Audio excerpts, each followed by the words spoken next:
Welcome everyone. I'm delighted this afternoon to be joined by Charlie May, a mother who reported via social media of a most alarming situation where her child came back with a puncture wound on the arm from an injection, and she didn't know anything about this. Charlie, could you fill us in on what exactly happened? Yeah, thanks for having me.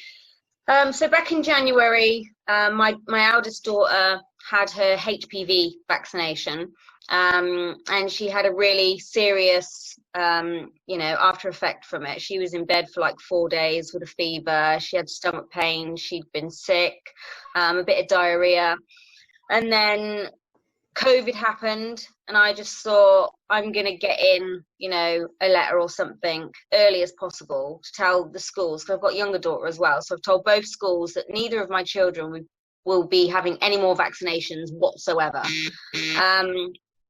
Sorry. And they both replied and said, yeah, that's fine. So this was back in April, and I've got all proof, all the emails that I've sent and everything. And then my daughter comes home from school 3 days ago now, and I only noticed because she had a plaster on her arm. And I said, what's that from? And she said, oh, we had a vaccination yesterday. And I was like, what? What do you mean you had vaccinations? I said, what did you have in you? And she said, I don't know. And I was like, I was absolutely livid. So at this point, I got straight on my phone, and, if you've seen it, I was really angry.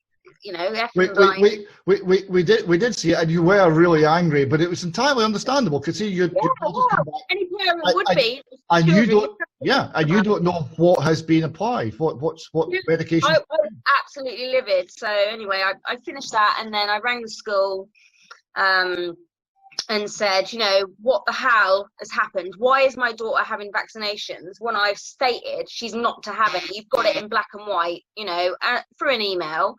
And the teacher was like, oh, well, it's nothing to do with us. The NHS just come in and they do it. And I was just like, what do you mean they just come in and do it? You're supposed to be looking after my child.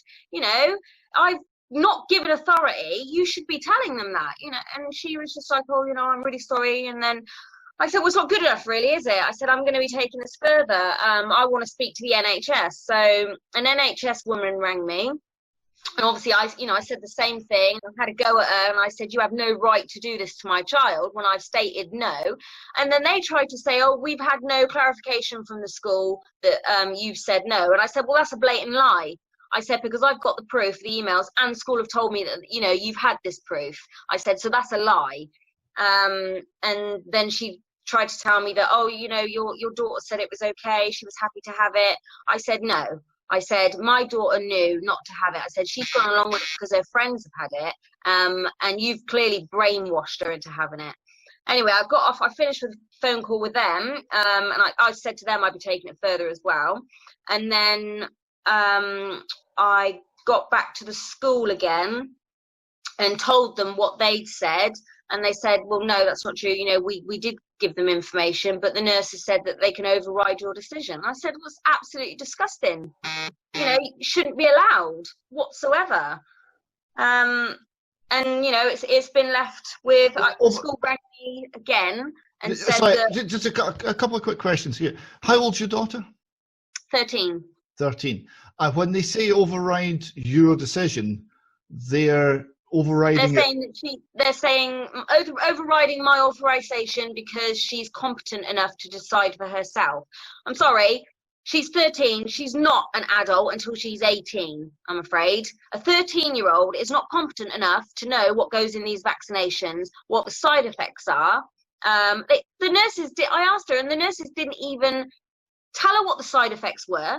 Didn't even ask her if she was allergic or if she'd had a reaction before from it. So for all they know, they're just thinking that she's fine when they don't know what's happened to her before. So they're suggesting that a 13-year-old is given informed consent and she's no information.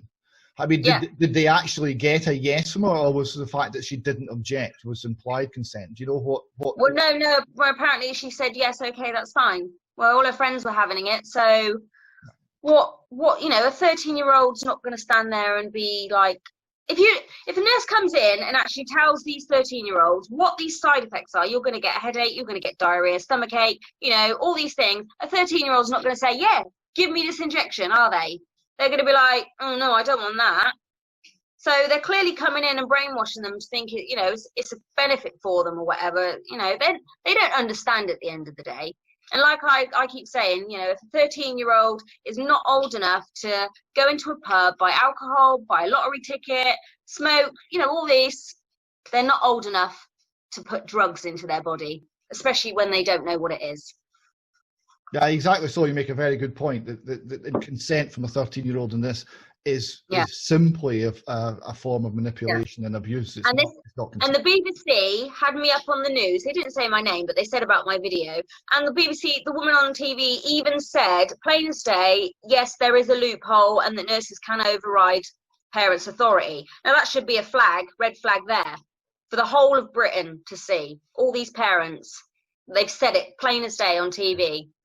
So it's not a lie. I mean, a lot of people think that I've been making this up and, oh no, you know, the NHS wouldn't do that. Yeah, they are doing it. It's real, under your noses. And that's why they've brought this out, simply because of COVID for this year, for when those vaccines come out.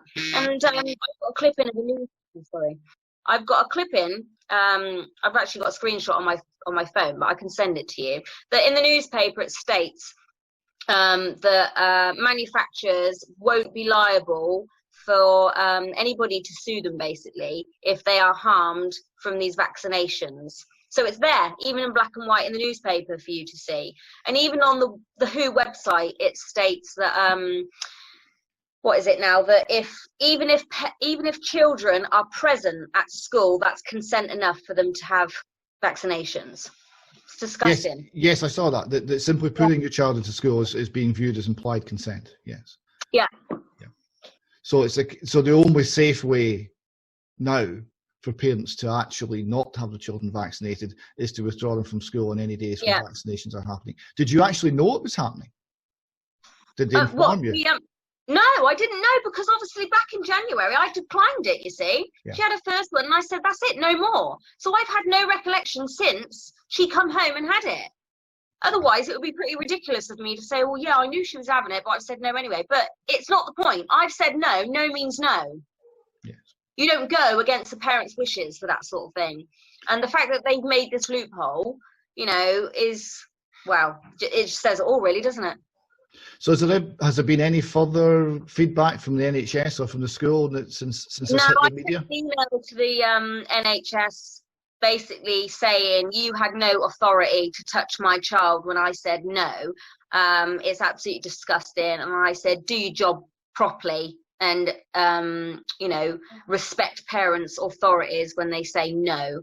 And I haven't had a response from them. I'm not going to, am I? No. Oh, I think you might get a response. I don't know that there'll be one you'll be very happy with, but I really think they have to respond to that. Yeah, well, that was 16th I sent that on, so I've not had anything from them since.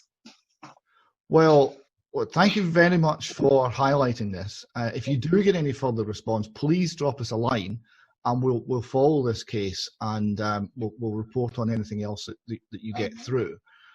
It'll be fascinating to see how they respond. And are you getting other parents getting in contact with you about this? Oh, I've had hundreds. Honestly, absolutely. I mean, my TikTok just went mental. I mean, I went from 10K to 31K in over a day, and the amount of messages I've had. I mean, I've had a lot of hate as well. You know, all the pro-vaxxers and everything saying, "Oh, you're nuts" and all this, blah blah blah. But unfortunately, I'm not interested in them people. I'm only interested in helping the parents who actually want to know and, you know, didn't know about this loophole. Thank you very much for your time today and for highlighting this. And Charlie, we'll hopefully talk to you soon when the next chapter of the response from the authorities, because I'm sure there'll be one, unfolds. All right, thank you, David.